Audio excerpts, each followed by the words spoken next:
প্রায় আমাদেরকে প্রশ্ন করে বিএনপি যে 31 দফায় যে করছেন তার উপরে কি আপনারা ভরসা রাখছেন? আমরা বলেছি এবার আমরা ভরসা রাখতে চাই। রাখতে চাই কেন? রাখতে চাই এই কারণের জন্য, এটা আমাদের পাবলিক কমিটমেন্ট, যুগপথের সকল দলের আমাদের পাবলিক কমিটমেন্ট।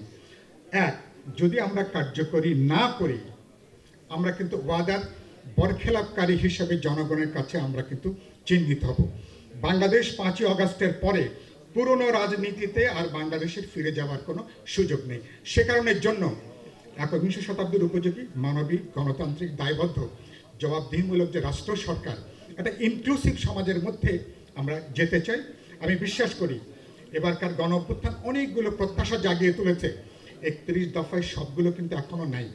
নতুনভাবে সংস্কার যদি কোনো প্রস্তাব আসে, বিএনপি যুগপথের শরিকদেরকে নতুন সংস্কারগুলোর ব্যাপারেও ইতিবাচক দৃষ্টিভঙ্গি নিয়ে আমাদেরকে বিবেচনা করা দরকার। আমি মনে করি বাংলাদেশ অভ্যুত্থানের মধ্য দিয়ে অসাধারণ সম্ভাবনা যেটা তৈরি হয়েছে, এটাকে এবার আমরা ধারণ করব, বাংলাদেশকে এবার আমরা এগিয়ে নেব। সবার শুভেচ্ছা, অভিনন্দন, ভালোবাসা জানি।